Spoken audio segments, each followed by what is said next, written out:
자, 이 내용 포함해서 정치권의 주요 이슈들 두 분과 함께 짚어보겠습니다. 박상혁 더불어민주당 의원, 강승규 국민의힘 의원 나오셨습니다. 안녕하십니까? 안녕하세요. 네. 자, 오늘이 이재명 대통령 취임 일주일째 되는 날입니다. 여기저기 대통령 발빠르게 움직이고 있는 그런 모습인데 조금 전 한국거래소에서 방문해서 한 말들 여러 가지가 나왔어요. 좀 어떻게 들으셨습니까? 후보 시절 아니면 그 전 이전에 당 대표 시절부터 자본시장 문제에 대해서는 또 이재명 대통령께서 굉장히 각별한 관심을 갖고 계시지 않았습니까? 본인이 휴먼개미라고 이런 표현할 정도로 나중에 언젠가는 돌아가서 자신도 자본시장에서 활동하겠다라고 얘기하실 정도로 과거에 그런 경험도 있고 지식도 있고 각별한 또 애정도 있습니다. 그래서 지금 우리 자본시장을 활성화하자는 데 대해서는 여야의 또 이견이 있을 만한 사안도 아니지 않습니까? 특히 한국 시장이 디스카운트 되어서 이걸 밸류업 하자는 거는 이전 정부부터 많이 추진해 왔고 이런 부분들을 어떻게 해소할 건지 좀 방법론적인 좀 서로 간의 차이가 있을지언정 목표는 똑같다고 생각을 합니다. 그래서 이런 부분을 특히 대통령부터 더 각별히 관심을 가지고 그중에서 핵심적인 문제, 이 공정한 시장이 작동할 수 있도록 만드는 것이 정치권의 역할이고 그러면은 기업들은 더 일정한 좀 양질의 기업 활동을 통해서 여러 가지 부응을 하면 자연스럽게 자본시장이 활성화될 것이다라는 건 분명한 사실이거든요. 그런 의미에 있어서 취임 초에 이렇게 방문하는 건 너무 좀 좋은 일정으로 좀 평가가 됩니다. 네. 자, 앞서 저희가 대통령실 브리핑을 생중계하는 과정에서 잠깐 화면이 고르지 못했는데요. 우리 시청자 여러분의 양해 부탁드리겠습니다.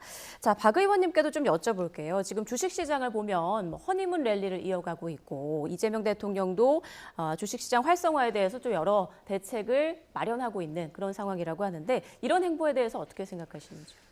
허니문 기간에 대통령이 취임한 허니문 기간에 허니문 랠리가 이르는 것은 좀 바람직해 보이고요.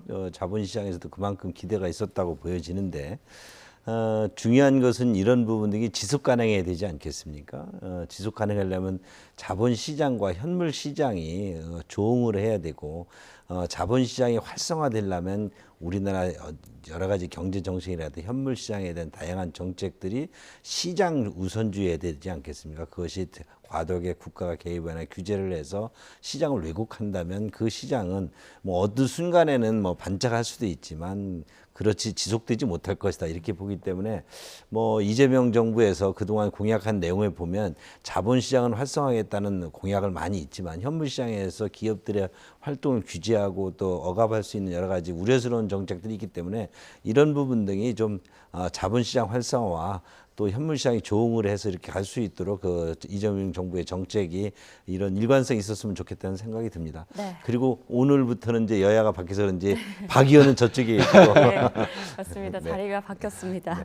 자, 이재명 정부 출범 일주일, 효능과 실용 등의 키워드들이 강조되고 있는데요. 어제 있었던 기자간담회 그리고 대통령 기념시계와 관련한 행보까지 비슷한 맥락으로 읽히고 있습니다. 화면 보면서 설명해 드리겠습니다. 네, 이재명 대통령 어제 시진핑 중국 국가주석과 통화한 직후 기자단과 깜짝 만남을 가졌습니다. 기자들과 농담도 주고받았는데요. 허전한데요. 화이팅이라서 외쳐야 하는 거 아닌가요? 좀 바꿔주세요. 예, 이렇게 단체 사진을 찍는 데 이어서 기자들과 일일이 인사도 나누고 명함도 주고받았고요. 짧은 시간이지만 식당 옆 구매 매점에 둘러앉아서 기자들과 깜짝 티타임도 가졌습니다. 대통령실은 화기애애한 분위기 속에 20분 정도 대화를 나눴다고 전했는데요. 근데 좀 왠지 바빠 보이죠. 대통령은 바로 국무회의에 가야 한다는 점을 강조하기도 했습니다. 그러니까 중국 시진핑 정상과의 전화통화, 국무회의 사이에 말 그대로 막간을 이용한 만남이었던 거죠. 그리고 어제 자정 무렵에는 대통령 SNS에 시계에 대한 글이 올라왔는데요. 기념시계와 관련해서 오해가 생긴 듯하다며 바로잡고자 한다는 내용이었습니다. 앞서 전현희 민주당 최고위원이 한 유튜브 방송에서 지난 주말 관저 만찬에서 오간 대화를 전하며 시작됐는데요. 들어보겠습니다. 시계, 네. 이재명 시계 없냐 그랬더니 그런 거 뭐 필요해. 그러니까 예산을 함부로 전혀 쓰지 않으려는 그래도 시계를 있어야지. 그러니까 그 정도로 예산에 대해서 나라 돈을 아끼겠다 이런 의식이 너무 철저하신 것 같아요. 이후 이 대통령이 시계 제작을 안 한다는 소식에 많은 분들이 아쉬움을 표했다며 가성비 높은 대통령 시계 제작을 하겠다, 기대해도 좋다 이렇게 SNS에 직접 밝힌 겁니다. 1970년대 박정희 전 대통령이 새마을 지도자들을 격려하기 위해 선물하며 시작된 대통령 시계. 이후 역대 대통령들은 통상 행사 답례품으로 친필 서명과 봉황이 새겨진 손목시계를 제작해 왔는데요. 이재명 대통령이 강조한 가성비 시계, 과연 어떤 모습일지 관심이 쏠리고 있습니다. 네, 이렇게 기자들과 깜짝 만남도 가지고 SNS로도 활발하게 소통을 하고 있는 그런 모습. 자, 그런데 먼저 시계 얘기를 좀 해볼게요. 약간의 해프닝이라고 해야 할지 어쨌건 SNS를 통해서 직접 입장을 밝혔습니다. 아쉬워하는 분들 많아서 가성비 높은 시계를 제작하라고 지시했다. 네, 이런 내용이네요. 긍정적으로 저희들이 평가한다면 이건 정말 실용적인 생각과 또 경청의 자세를 좀 잘 보여준 거라고 생각이 들고요. 아마 이제 아직 취임 초기여가지고 아직 준비가 안 됐다라는 말이 조금 와전돼서 그랬던 것 같은데 만들어야죠. 만들고 제대로 가성비 있게 좀 만들었으면 좋겠고, 저는 우리나라의 좀 국격에 맞는 이런 기념품이라든지 이런 부분이 좀 많이 부족해요. 제가 알기로는 트럼프 대통령 같은 경우는 본인이 직접 팔기도 한다고 제가 들었습니다. 맞습니다. 그럴 정도까지는 아니어도 우리가 굉장히 그런 기념품 이런 부분이 좀 단조로운 면들이 많습니다. 그래서 그런 부분들도 좀 다양화해서 국격에 맞게, 저는 대통령실뿐만 아니라 국회도 마찬가지고 우리 어떤 공공기관들이 그런 부분들이 너무 좀 부족한 면이 있습니다. 제가 강승규 의원님도 아시겠지만 순방 외교를 가보면 매일 다른 나라 의회에 주는 기념품이 너무 똑같아요. 그래서 부끄러울 정도일 때도 꽤 많거든요. 그래서 우리나라의 제조업이라든지 여러 가지 디자인 산업이 굉장히 발전돼 있는데 그런 것들을 잘 이렇게 표현할 수 있는 이 기왕에 만들 거면 그런 준비들을 좀 했으면 좋겠다는 생각이 듭니다. 네. 그리고 이재명 대통령 하루에도 몇 번씩 SNS에 글을 올리고 있는데 오늘 오전에도 이제 3특검과 관련해서 또 입장을 냈더라고요. 이런 모습들이 트럼프 대통령과 좀 비슷하다. 트럼프 대통령이 워낙 좀 SNS를 많이 하잖아요. 그리고 전임 정부와 차별화에 나섰다 이런 평가도 있는데 이런 소통 방식은 어떻게 보십니까? 이것을 저희가 홍보 업계에서는 뭐냐면 CEO 마케팅이랍니다. 최고 권력자 또는 최고위층이 직접 소통에 나서는 것이죠. 홍보에 여러 가지 방법이 있지만 아까 시계를 통한 상징 소통도 있을 수 있고 또 엠블럼을 통한 소통 수준인데 이렇게 CEO가 대통령이 직접 나서는 것은 최고 권위자의 어떤 아주 강력한 리더십을 직접 드러내기 때문에 효과적이죠. 그러나 이것이 반드시 옳지만은 않습니다. 왜냐하면 최고의 최고 권위자가 직접 소통을 할 때는 뭔가 애둘러 가야 될 때, 뭔가 좀 상황을 돌려가야 될 때 이렇게 직접 가다 보면 사고가 날 수가 있습니다. 그래서 우리는 이제 스핀 닥터라고 해서 홍보 전문가를 두어서 뭔가 대변인이 발표하기도 하고 또 다른 애둘러서 간접적인 방식으로 표현하기 때문에 지금 이재명 대통령 또 이재명 정부의 지금 대통령의 직접 SNS를 통해서 하고 하는 것 등이 지금 이제 어떤 부분에 있어서 효과적일 수도 있지만 나중에 독이 될 수도 있다. 아마 윤석열 정부에서도 그러지 않았습니까? 그런 부분이 좀 반복되지 않고 지속 가능한 소통 방법을 하는 것이 좋을 것이다 이렇게 저는 바라봅니다. 네. 그런데 아마 이재명 대통령은 본인이 너무 이 과거 성남시장 시절부터 SNS라든지 유튜브 방송을 통한 이런 소통 방식에 너무 잘 알고 계세요. 아시는 것처럼 유튜브 구독자가 150만 정도 됩니다. 그래서 이 과거 정부하고의 비교 때문에 이런다기보다도 해왔던 소통 방식 그리고 그걸 통해서 여러 가지 아이디어도 얻고 또 그러면서 그런 것들을 의견들을 돌려주면서 서로 간의 효능감을 일으켰던 이런 방식들이 저도 한편으로는 여러 가지로 이제 대통령이 되셨으니까 그에 맞는 여러 가지 프로토콜을 만들면서도 이런 방식은 계속 지속돼야 될 것이고 아마 지속하시리라 생각합니다. 네. 자, 이재명 대통령의 사법 리스크는 사실상 완전히 해소된 걸까요? 이 대통령의 공직선거법 협의 파기환송심 기일에 이어서 대장동 사건의 재판 기일도 연기됐습니다. 관련해서 여야에서 다양한 목소리가 나오고 있는데요. 듣고 이야기 나눠보겠습니다. 재판부가 예. 이제 각각은 다르지만 84조에 의해서 재판을 연기 중단한다고 했기 때문에 예. 다른 재판부도 같은 결정을 할 거다 이렇게 생각이 듭니다. 국민들이 이미 이재명 대통령의 형사적인 문제를 알면서도 주권을 행사해서 선택을 하셨잖아요. 예. 국민들의 그런 결정을 사법부의 판단으로 뒤집기는 어렵다 이렇게 보고요. 사법부는 애초에 이 사건에 대한 판결을 내릴 의지가 있었습니까? 대선 전에는 선거 때문이어서 못한다고 하더니 대선 끝나고 나서는 대통령이 되었기 때문에 못한다. 그 다음에 또 무슨 핑계를 대겠습니까? 권력의 바람 앞에 미리 알아서 놓아버리고 스스로 원칙을 허문 사법부의 공정한 조를 기대할 수가 없습니다. 네, 국민의힘 의견부터 좀 들어볼게요. 앞서 이제 전현희 의원의 말을 들어보면 국민이 이미 이 대통령의 형사적인 문제를 다 알고 선택했기 때문에 이걸 사법부 판단으로 뒤집기는 어려울 거다 이런 주장이거든요. 그러면 국회의원이든 누구든 범죄를 저지르고 그것이 피의자 신분이든 피의자 전 단계든 이런 상황에서 국민의 유권자의 선택을 받았다면 그 위에 죄를 묻지 않을 수 없나요? 그거는 말이 안 되고요.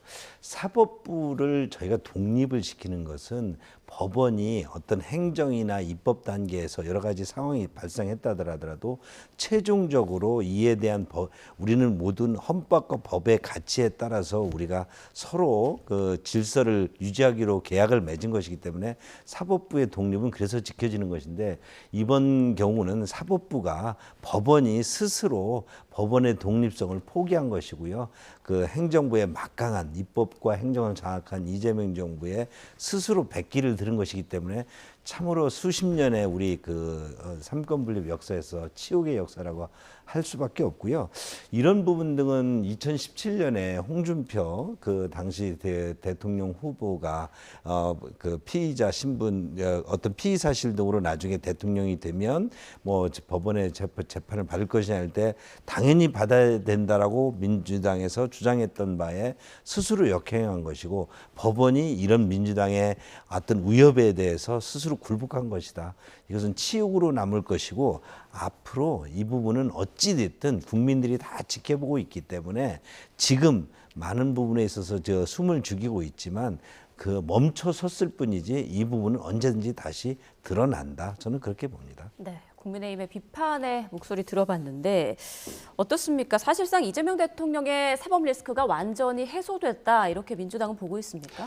좀 전에 강승규 의원님 말씀하신 게 조금 사실과 다른 게 국회의원은 헌법 84조에 따른 불소추 특권이 없습니다. 당연히 그러니까 재판을 받고 계속 진행되어야 되겠죠. 그러나 대통령은 헌법 84조에 따른 불소추 특권이 있고 이것은 다수 학설에 따르면 대통령이 된 이후에는 중단되어야 된다는 게 다수 학설입니다. 그래서 그거에 따라서 지금 법원이 독자적으로 판단을 한 것이었고요. 그리고 이 논란은 아시는 것처럼 이미 선거 과정을 통해서 계속적으로 여러 가지 서로 간에 논쟁을 했던 것은 아니겠습니까? 그리고 그 문제에 대해서 국민들께서 판단을 내리셨고 그리고 또 조금 비교적으로 본다면 또 트럼프 대통령이 예를 봐도 미국도 비슷한 경우도 있고 이런 걸 볼 때 이제 이 논란은 이제 좀 종지부를 찍고 어떻게 하면 아까도 우리 코스피 5천 시대 이런 얘기 위기 극복을 어떻게 할 것인가 이렇게 계속 여러 가지 의제를 좀 옮겨가는 것이 이제 선거 이후에 국민의힘도 그것이 좀 적합할 거라는 생각이 들고 민주당도 이제는 이 문제보다는 더 건강한 우리 국민들을 어떻게 민생을 회복할 것인가 이 문제에 더 집중하도록 하겠습니다. 네. 저도 여기 한 가지 짚어주는 게 헌법 제 84조는 그 불소추 특권이 내란죄나 외란죄에 대해서만 적용되는 것이고 그것은 기소 단계인데 이 지금 재판 진행 중인 사건을 소추 단계라고 보는 것은 그것은 법원이 스스로 독립성을 포기한 것이다. 이거는 관련 없는 것이다. 이렇게 덧붙이겠습니다. 이에 대해서 이제 법조계에서도 좀 의견이 엇갈리고 있는 상황인데 일단 민주당에서는 사법 리스크에 대해서 좀 정쟁 그만하고 미래를 좀 얘기하자 이런 말씀이신 것 같아요. 자, 그런데 민주당 주도로 국회를 통과한 이른바 3대 특검 법안이 이제 공포가 됐죠. 어제 국무회의에서 이제 국무위원들이 이에 대해서 좀 반대 의견을 표명을 하니까 이 대통령이 여당이 추진하는데 하지 말라고 할 수도 없다. 딜레마인 것 같다. 이런 말을 했다고 하더라고요. 좀 어떤 분위기일까요? 아주 유체이탈 화법이고요. 이재명 대통령 후보라든가 당 대표실에 이 부분을 주도를 했었고 3특급에 대해서 이재명 대통령 본인 스스로 이것을 강력히 주장하는 분이기 때문에 그냥 유체이탈 화법으로 어떤 정무적 판단에서 비껴가기 위해서 여당을 핑계댄 것이라 보고요. 아마 제2의 정치 보복, 그러니까 어떤 이재명 대통령의 정치 보복에 이 3특급으로 아주 현실화될 것이라는 게 많은 시각이고 저희들도 야당도 그렇게 바라보고 준비하고 있습니다. 유체이탈 화법이다라고 말씀하셨는데. 네, 아시는 것처럼 이 삼특검법은 과거에 이미 여러 차례 시도가 되었던 거지 않습니까? 윤석열 전 대통령이 거부권을 행사하지 않았으면 아마 최상병 특검법은 이미 다 결론이 났을 것이고요. 김건희 씨 관련된 부분들 마찬가지입니다. 오히려 이게 더 지연된 지금 정의를 다시 회복하려고 하는 차원이지 않겠습니까?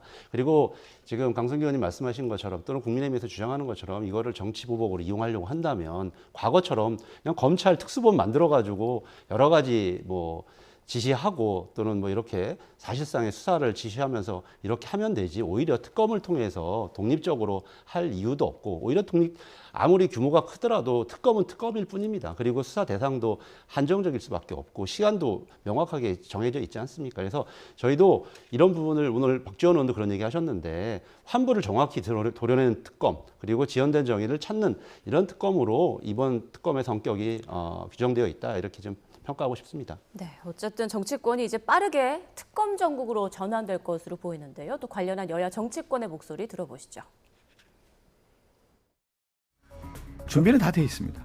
특검 추천들을 다 받았고요. 이제 우리가 원내에서 추천 대상자들을 추려서 조국 혁신당과 민주당이 해서 대통령 정부에게 다 이송을 하면 거기에서 3일 이내 임명을 해야 되기 때문에 그 절차적 과정을 보면은 총 11일 걸리거든요. 예. 이제 신속하게 한다고 하면 다음 주 초에 특검이 이제 임명이 될 가능성이 큽니다. 그러면 새 사상 초유의 3개 특검 법안이라는 게 이 통합과 민생과는 거리가 먼 행보다라는 말씀을 드리고 싶고요. 특검에만 400억 이상의 돈을 제1차로 돈을 쏟아붓겠다? 그러니까 과연 누구를 위한 건지 묻고 싶고요. 제1야당이 특검 추천해서 배제가 됐던 사례는 단 한 번도 없습니다.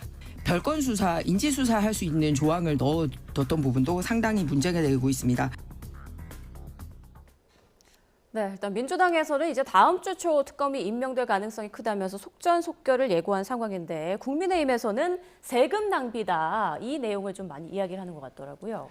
그 특검이라는 것은 정부가 검찰 등을 이용을 해서 그 어떤 걸 추진할 때 부당하다고 한다면 야당이 이에 대해서 보완적인 장치로 특검을 요구하는 것인데 지금은 완전히 거대 여당의 그 우호적인 정당과 함께 특검을 추천하고 특검을 임명하고 그리고 검찰을 무력화시키고 이런 부분을 다 한다는 것이 과연 검찰이나 정권을 잡았다는 것은 검찰이나 어떤 행정 권력을 그 정부 여당이 갖게 되는데 여기에서 이 스스로를 포기하고 어떤 검찰청은 해체하든지 하면서 특검을 아주 거대 메모드 특검을 그렇게 3개 특검을 동시에 이렇게 추진한다는 것 자체가 예산 낭비이자 이것이야말로 그냥 어떤 표적 수사를 위해서 표적을 위해서 달리는 그런 정치 보복이라고 할 수밖에 없다. 누구를 위한 특검이냐?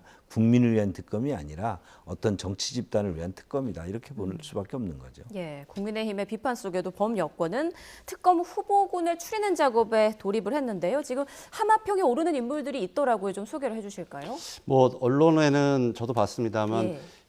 전에 이제 검찰 출신으로 여러 가지 검사장이라든지 이런 직위를 올리셨던 분들이 나오는데 아마도 지금 제가 알기로는 특검이라는 것은 굉장히 복잡한 과정들이 좀 필요하고 수사 기획을 좀 잘해야 됩니다. 그리고 다양한 사람들이 모여지기 때문에 그런 실무 능력이 없으면 이런 부분을 진행하기 어려워서 아마 그런 검찰 중에서 그런 경력을 가지셨던 분들이 지금 얘기가 나오는데요. 저는 좀 전에도 말씀드렸던 것처럼 이 특검은 누구를 위한 특검도 아닙니다. 진실을 위한 특검입니다. 예, 이렇게 말씀드리고 싶습니다. 예.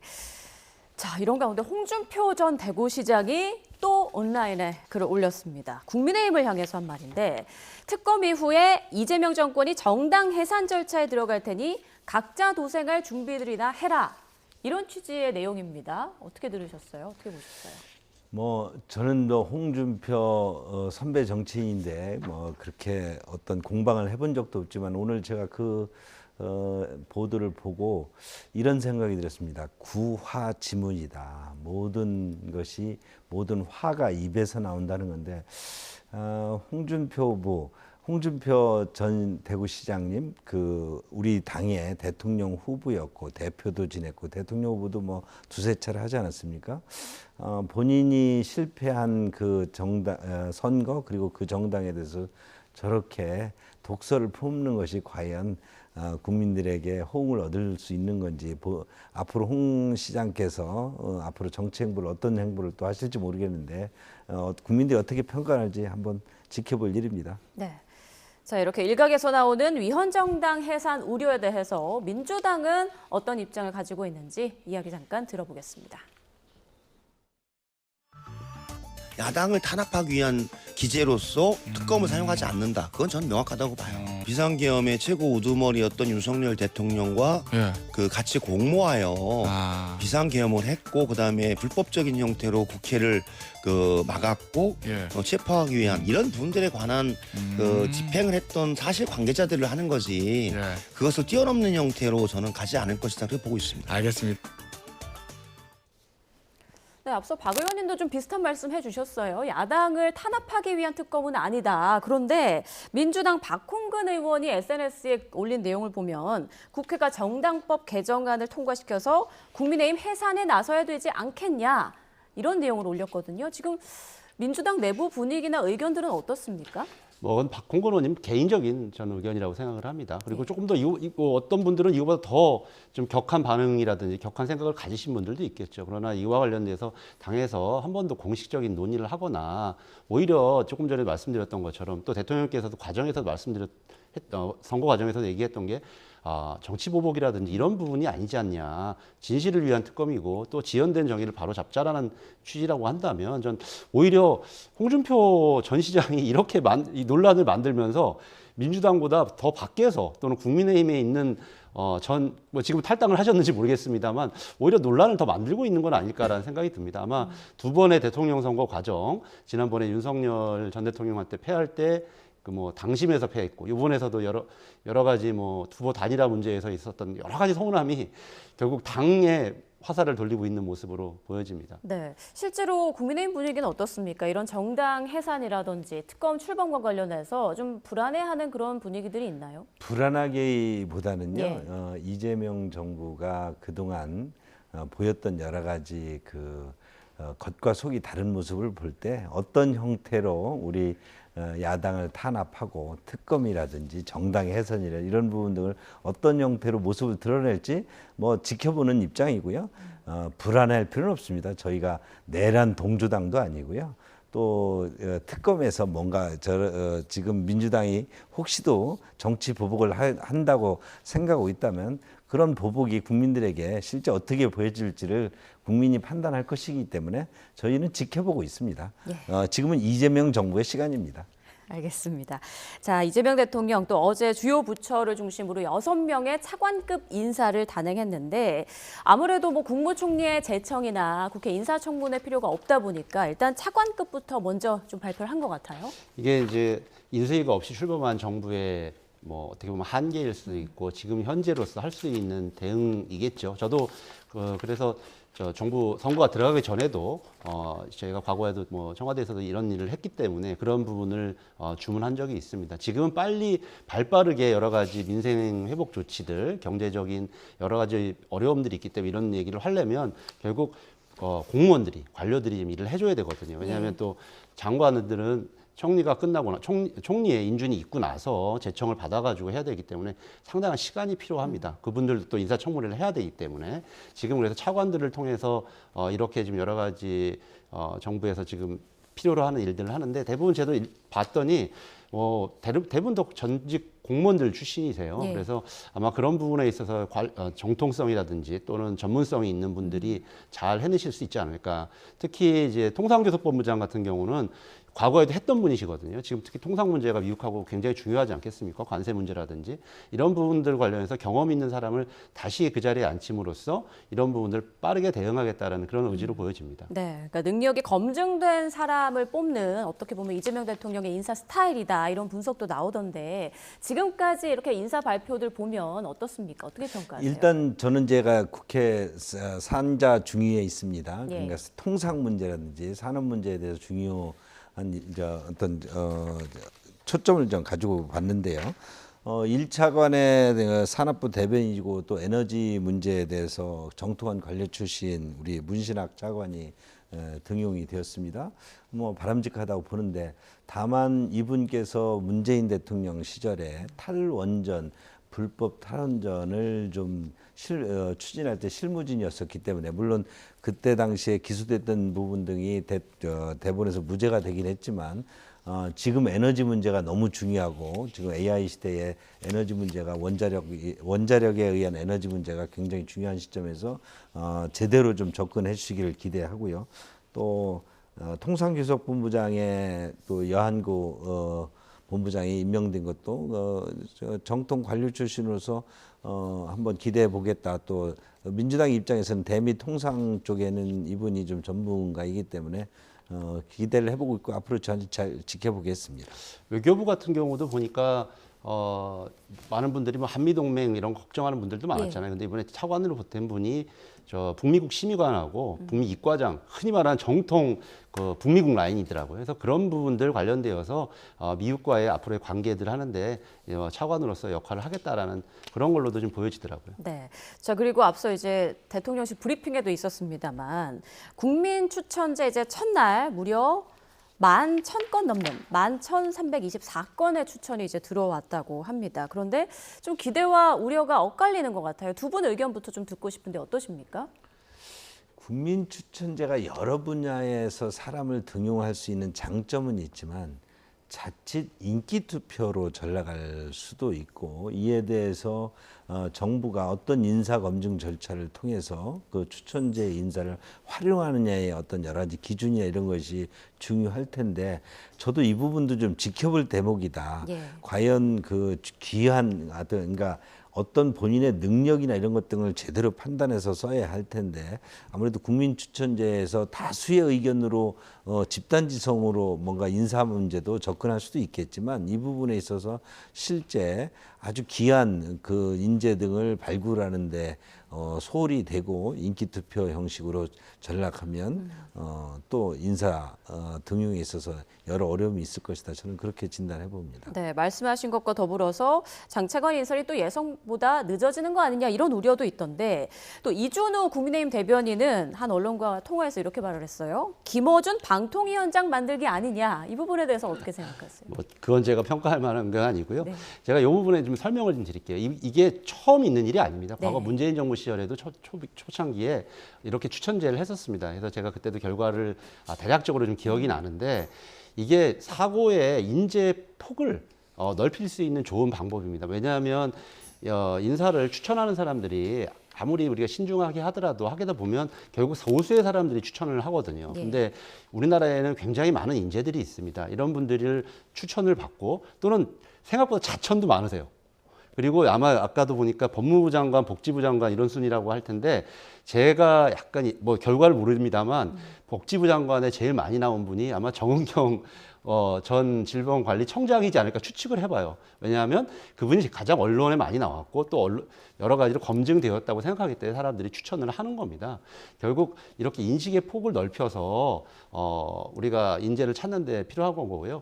결국은 이걸 모아서 인사 검증을 통해서 뭐 필요한 사람들, 적합한 사람들을 추려가지고 인사 검증을 통해서 결정을 하게 되면 지금 생각하시는 그런 걱정이라든지 이런 부분은 당연히 없을 것이라는 생각이 들고요. 이게 이렇게 한번 이렇게 인재의 폭을 넓혀놓으면 지금뿐만 아니라 계속적으로 데이터가 쌓이게 되고 앞으로도 정부에도 굉장히 큰 도움이 될 겁니다. 예, 앞으로도 추천받는 날들이 좀 남아 있으니까요. 우리 시청자 여러분들께서도 의견 있으시면 좀 올려주시면 될 것 같고. 자, 그리고 다음 얘기를 좀 해보겠습니다. 오광수 민정수석이 검사장 시절에 부인의 부동산을 차명으로 관리하고 이를 공직자 재산 공개에 누락한 사실이 드러났는데 이게 고위공직자 인사검증을 해야 할 민정수석인데 상당한 흠결 아니냐 이런 지적이 나오더라고요. 상당한 흠결입니다. 저는 자진 사퇴해야 된다고 봅니다. 민정수석자에는 정말 고위공직자에 대한 인사검증이나 비감찰을 하는 자리이기 때문에 본인이 차명을 통해서 명의신탁을 통해서 자산 관리를 했다. 아무리 뭐 1가구 2주택을 뭐 회피하기 위한 어떤 장치고에 대해 사과를 했다지만 민정수석 자리로서 민정수석이 그 업무를 해야 되는데 본인의 흠결을 그렇게 안고 이렇게 출발하는지 새 정부가 그것은 그런 부담을 떠안고 계속 가실지 그건 새 정부의 몫이라고 보는데요. 저는 자진 사퇴해야 된다고 봅니다. 네, 대통령실은 임명 철회는 없다 이런 뜻을 밝힌 걸로 전해지더라고요. 예, 저도 조금 뭐 납득이 안 가는 부분도 있고 조금 국민 여러분들께서도 그렇게 편한 시선을 보지 않을 거라고 생각이 듭니다. 좀 대통령실에서도 소상하게 아마 자세한 내용까지는 몰랐던 것으로 알고 있는데 그런 예. 부분들을 파악을 하고 본인도 이 부분 관련해서는 국민들한테 제대로 알리는 게 중요하다고 생각합니다. 설명을 해야죠. 네, 알겠습니다. 자, 국민의힘 상황 좀 보겠습니다. 자, 국민의힘이 대선 이후에 잡음이 끊이지 않는 모습인데 일단 오후에 의총을 열고 김용태 비대위원장의 뭐 거취나 전당대회 개최 시기 등을 논의할 예정이었는데 이게 취소됐다고 하더라고요. 어떤 분위기인가요? 지금 국민의힘이 가지고 있는 여러 가지 당무적인 절차에서 가장 중요한 것은 원내대표를 선출하는 것입니다. 원내대표를 다음 주 월요일 날 예고를 해놓기 때문에 원내대표 선출이 최고의 절차이고 이 원내대표 선출하고 나면 지금 사실 비대위는 해체 상태입니다.